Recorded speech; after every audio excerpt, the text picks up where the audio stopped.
I tell you, it's a pickle today. It doesn't matter how you look at the news today. We are in such a pickle. It's not even funny. I mean, we had to bring out the what the fuck parrot. We had to bring out the pickle, and it's only Monday. I mean, what's going on with the news of the world today? Taron Egerton, he collapsed. He fainted in the middle of a play on opening night in England. And David Schwimmer, the actor that we knew and loved from Friends, who cannot be cast anymore, is now peddling video games on my iPad. I tell you, the world is coming to an end. So if the world is coming to an end, let us at least find out what on earth is happening in the world today, that we are in a big pickle. I'm exaggerating a little, but the news are grim today. The news good for, the news is good today to just think about our lives. And I know I'm getting deep ahead of the game, but before we go there, let us first say good morning as always. Happy Monday, happy beginning of the week. It's March 7th. We are 1 month away from Semana Santa, and guess what's supposed to be ready by then? Yes, we have news about our favorite bridge. We have news about about Sepal. We have news about an entitled asshole taxi driver. We have news, of course, about the most horrible day in the history of football in Mexico. And we're going to talk about all these things, but not before welcoming you, as always, to Coffee and Headlines, where we examine news from Mexico, news from our country, from our state, our city. We try to find the most positive, inspiring news that we can, but sometimes the news turn out to be such that they provide us context about what works and what doesn't work in our lives. So today is one of those days, absolutely. If you are new to our broadcast, please let us know by writing the word new in your comments. If you have something truly important to say, it helps a great deal if you add a capital letter Q at the beginning of your comment so that we can look for that in the second half of the broadcast after the news. So let us get started with the news, which I'm going to actually get started without our little introduction. The darkest day in Mexico's football history took place this past Saturday, 2 days ago, at the Corregidora. Oh my God, yes, Javier knows about this. Yes, this happened at the Corregidora Stadium in Querétaro, where the house team was playing against Guadalajara's Atlas team.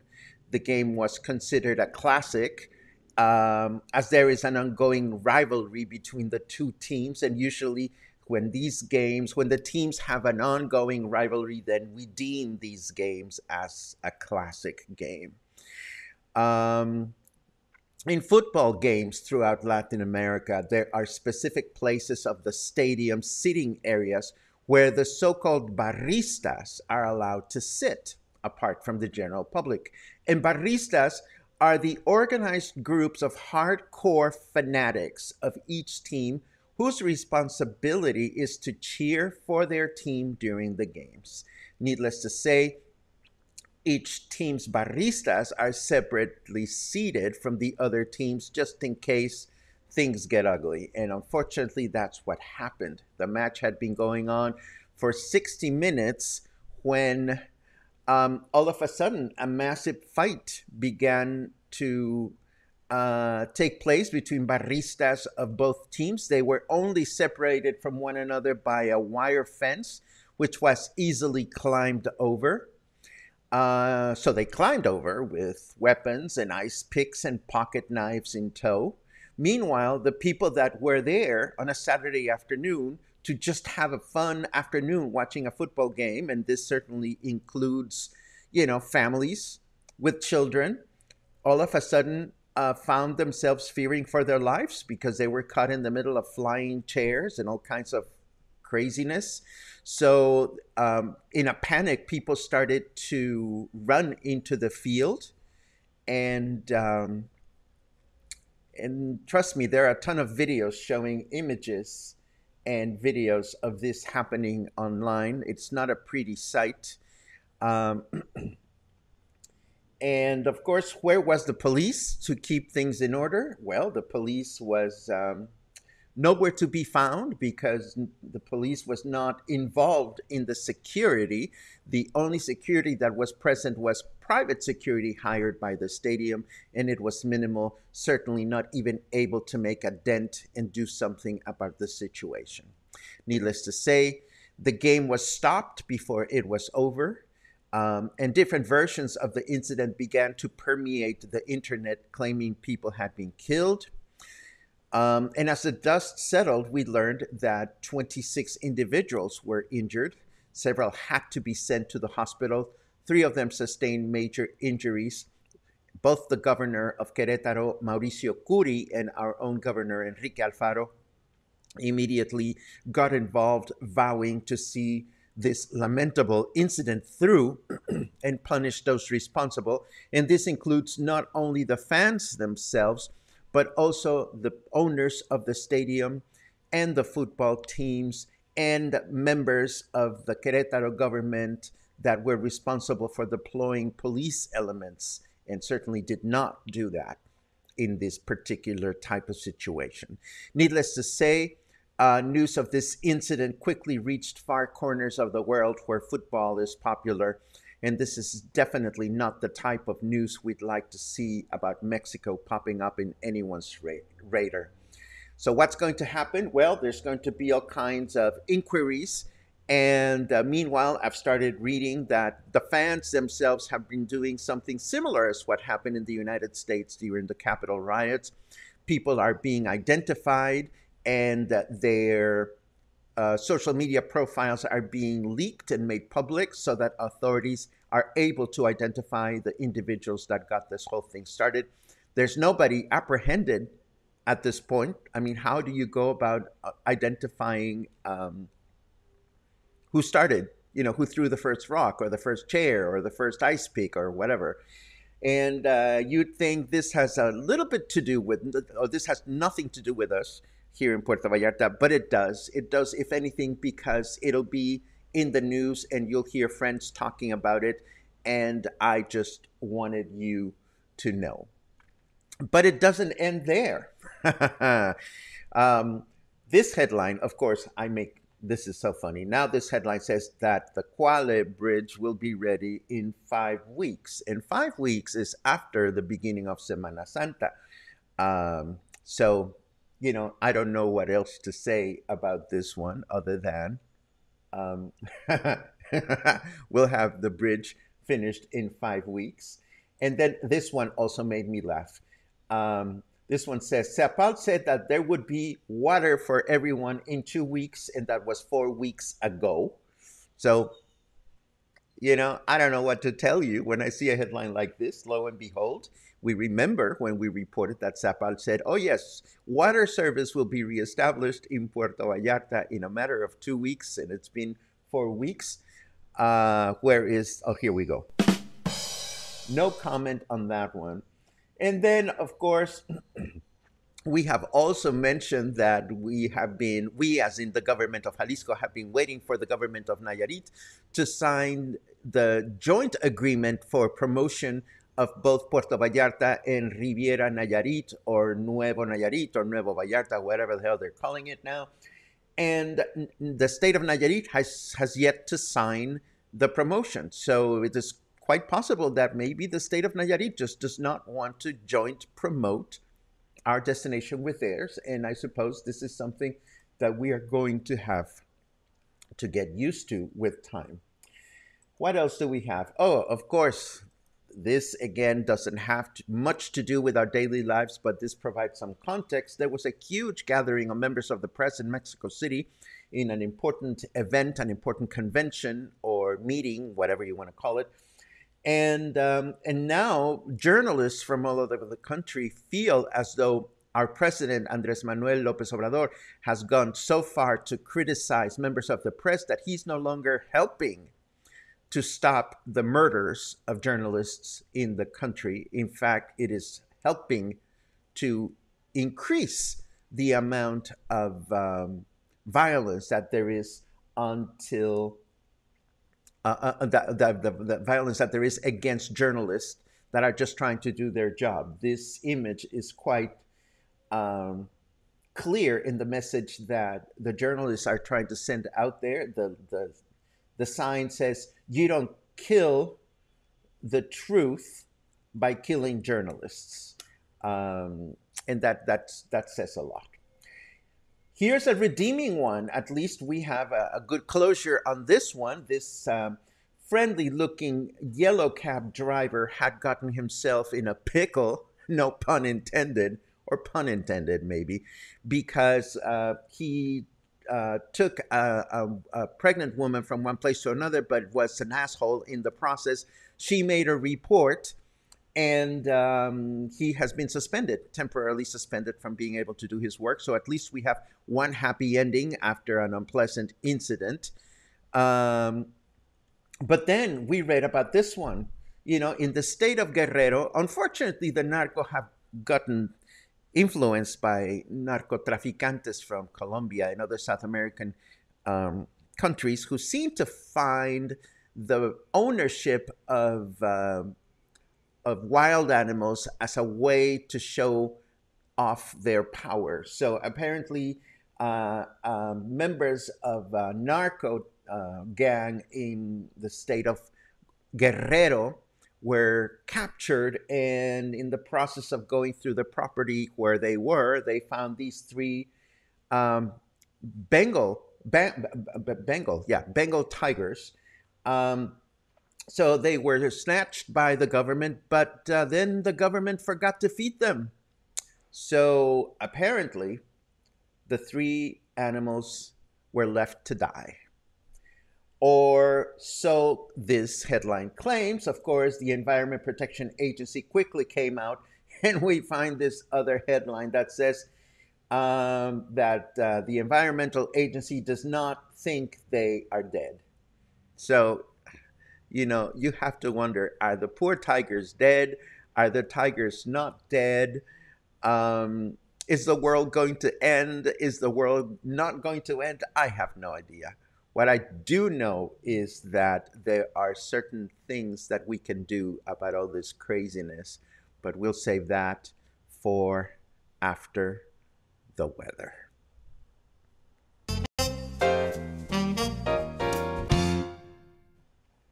Which I had forgotten to turn on, so here we go. Here is the weather.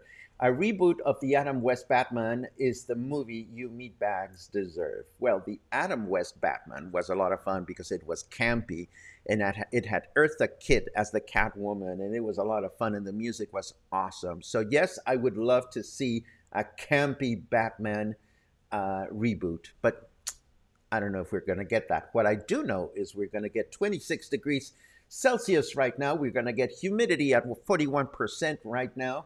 Our temperature in Fahrenheit is 79, and our weather forecast, here's something we can count on, is going to be clear through the day with a high temperature of 29, low temperature of 16. Tomorrow, Tuesday, it's going to be another clear day with a high temperature of 28 and a low temperature of 15. And on Wednesday, it's going to be another clear day with a high temperature of 28 and a low temperature of 15. And I have one more crazy headline to share with you before we decide whether we want to crawl ourselves into a hole or actually we try to make something out of these crazy news. We've used a word here occasionally, which is cosita. And cosita in Spanish is something that you say when you see a situation that is just too tender, too sweet, too lovable, or the complete opposite, when something horrible is happening and somebody is feeling unhappy. Okay, here are examples of when you use cosita. Your next door neighbor shows you photographs of their newborn kitty cats, and they're so tiny.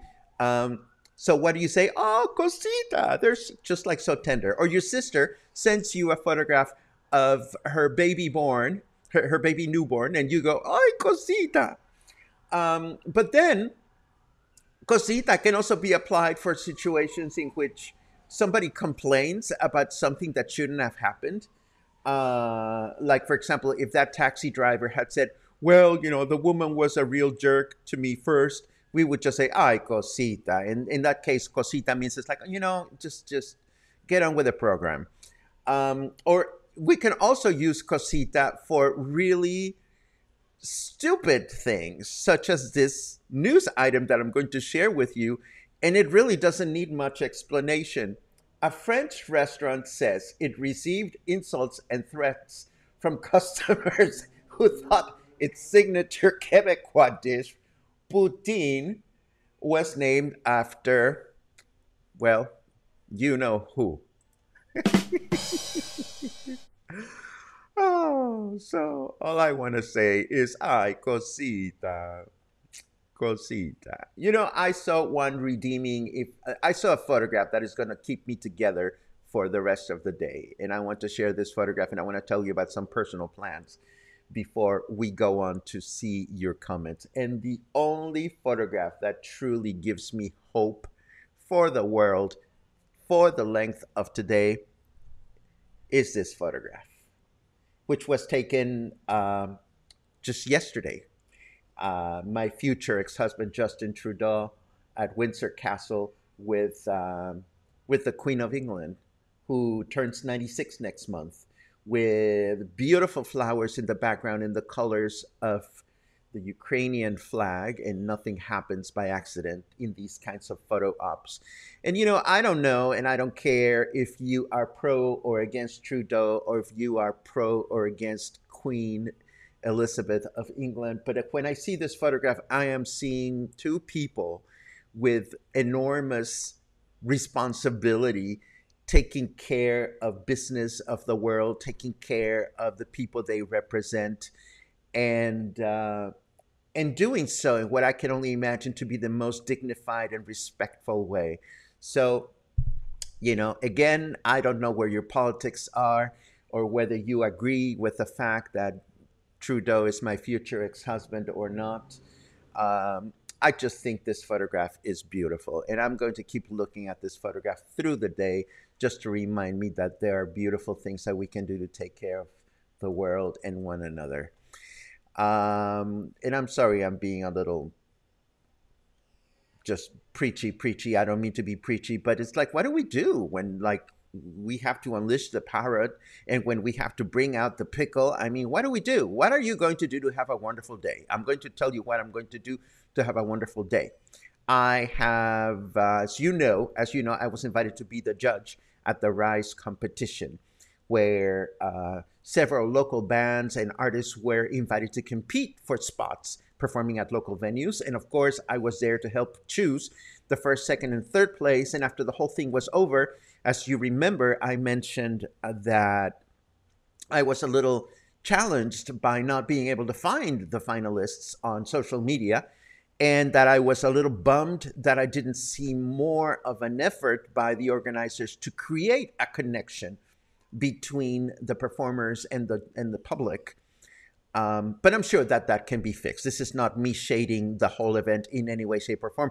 But wouldn't it be a great idea if Rise does this event again next year, that they give us a clearer path of access to these artists? Well, I decided I'm going to do what I can to mentor the finalists in whatever way, shape, or form they let me into their world.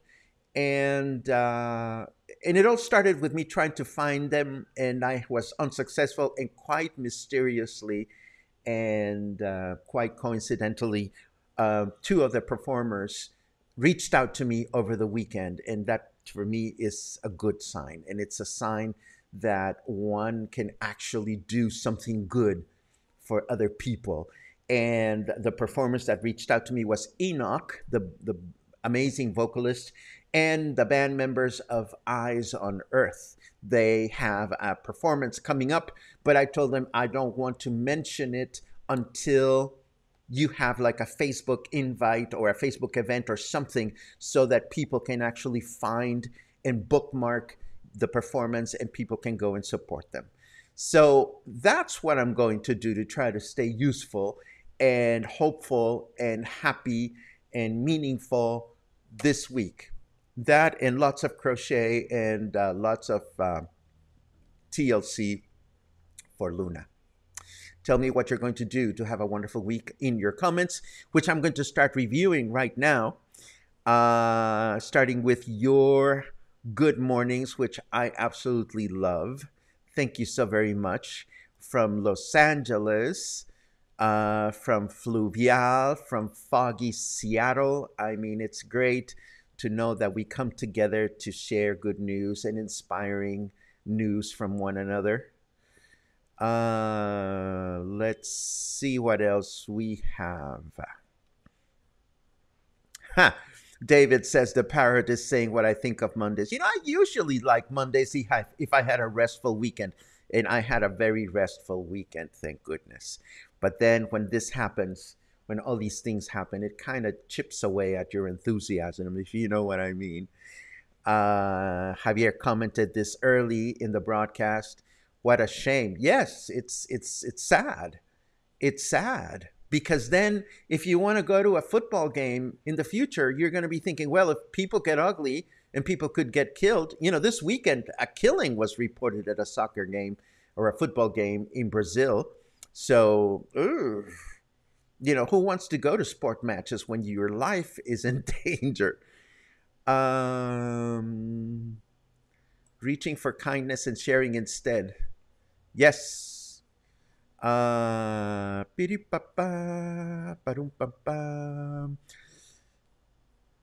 Sad. Yes, Suzanne says it was terrible. Kathy says that was so sad. Let's see what else. Say hello to the wonderful Kelly Casey for me. The Living Room Bookstore is a treasure. Yes, it is. Hello, Kelly. If you are here, it's great to have you. Oh, great. Great. Dan and Kathy made it to Marina Vallarta yesterday. It took about 90 minutes by wheelchair. So double the time to Emiliano Zapata. Great sidewalks for pushing. This is good to know. Let's see. Let's see. I can't see Paco's smiling face this morning, but at least I can hear. Oh, Kelly, you must be watching the audio. I am smiling. You know, I am not going to let these news get on my day and spoil it. Quite the contrary. Let's see what else. I see a few A few counters. People counting that it's getting to be the time when they come to Puerto Vallarta.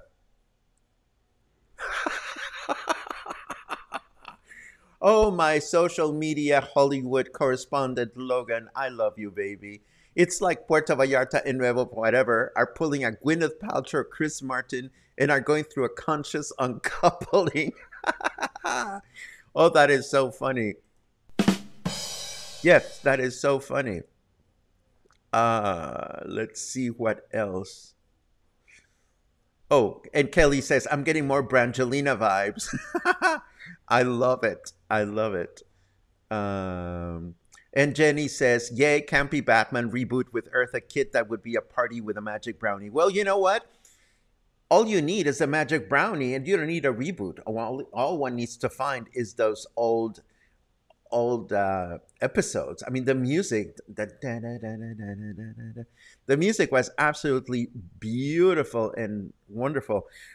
Karen asks, did all the lights on your arrow burn out? No, actually, what happened, Karen, is that I moved the desk further away from the other wall.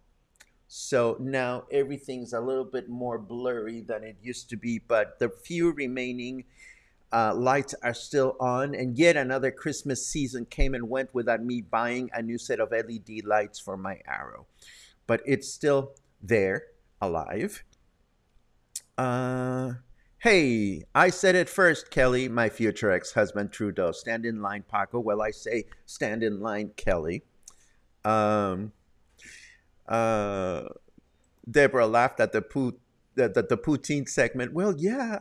I mean, hello. That was so funny. Maggie as in Peggy says, I'm pro Queen and pro Trudeau. Love the photo. I loved it too. Wasn't that sweet? And imagine, I mean, I don't want to kill Her Majesty, but, you know, she's been with us for a long time. She was deprived of her own life and imposed a role that she may not have ever asked for. And she's probably going to leave us sometime in the future. And for Trudeau, for Justin Trudeau to be able to say, I had the opportunity to spend some quality time with Her Majesty, I just think it's big. I just think it's big. Maybe that's just me, but I just think it's big. Let's see what else. Oh, Mihal says, we have many friends in and coming in. I guess that makes me useful this week. Well, I have to tell you, Mihal, one of these days we should have an entire broadcast dedicated to how our lives as English-speaking locals get turned upside down when we receive visitors that cannot take care of themselves. You know, the kind that says, oh my God, you live in Puerto Vallarta? It must be beautiful over there. Can I come and visit you? And then they arrive, and then they call the next day after they've been settled in their hotel, or heaven forbid, they're in your guest bedroom. And they wake up the following day and they go, oh, so what are we doing today? Meanwhile, we have a whole life organized because we are English-speaking locals. Have you been there? Do you have a horror story to share? Well, I think we could have a lovely episode around that topic. What do you think? Let me know in your comments and we'll make it happen. Javier says, my sister's coming in 2 days to get away from her allergies. Well, I hope your sister is self-sufficient or you enjoy her company. Brandy says, my son is here visiting. Well, same thing. Same thing. I think there are wonderful visitors, and then there are those, I tell you. Let's see. Oh my goodness, many of you are having visitors, but I'm wondering how many of you are really looking forward to these visits. Angelo asks about the penis plant, which of course we killed, oh my God, almost a year ago, because that happened. Yeah, that's been a while since the penis plant committed suicide or a gust of wind threw it down. Update on my shoulder. Gladly. Let's see. Well, I can. Okay, there we go. We're lifting. See, we are reaching. But if I wanted to do like one of these harumps, you know, I cannot do it with the other arm just yet. But for the most part, I can do things now that I couldn't do before. I can crochet, and little by little, it's getting better. I see the doctor in a couple of weeks, and then we'll be done with that episode. Um, any update on the brown water along the beaches? Is it caca water or drainage from construction? Well, Lynn, that we like to follow up our news whenever there are follow up stories. I have not found anything on the news about caca water on the beaches. So I don't know that we have an update. But as soon as we smell something, get it? As soon as we smell something, we'll let you know. Oh my goodness. And Lynn says, yes, steady stream of guests and they all want to do happy hours. So hard to stay away from margaritas. I tell you, let's do a special show on unpleasant guests. Diane thinks it's a great idea. Sometimes it can be difficult as they are on vacation while we are in a routine of day-to-day life. Thank you. Thank you. Yes, let us emancipate against our guest friends. Hand them keys, a Google map, and blessings. Ba-da-ba-ba. Oh, I can relate to this. There are advantages to being on the outs with family. Deborah, I don't have brothers or sister wanting to come visit me. And they say, oh, yeah, we would love to visit, but they never do. So it is one of those things. Meanwhile, Maggie, as in Peggy, is like, I got a one bedroom for a reason for visitors. I hope you have lots of tranquilizers and medication also available should you need it. Javier asks, can you still cumbia? Well, if you grind a cumbia with me, Javier, I can cumbia till the end of the world. And I know I'm getting dirty, and it's because it's Monday and I can. I tell my guests before they arrive that I am a busy person and a horrible host, but they are very welcome to stay in one of my bedrooms. There you go, Mike. Way to go. Setting boundaries, important. Mihal says, not to mention how expensive it is going out every night. No, don't get me started. I'm a local with a local budget. I cannot afford all these outings and all these things. Alan,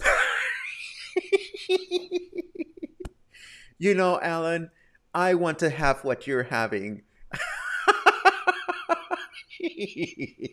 Instead of completing the bridge, they should just install catapults. That I would love to see that. I would love to see that. I would love to film it. Just imagine, like expats, and I do say expats deliberately, being catapulted from one side of the bridge to the other.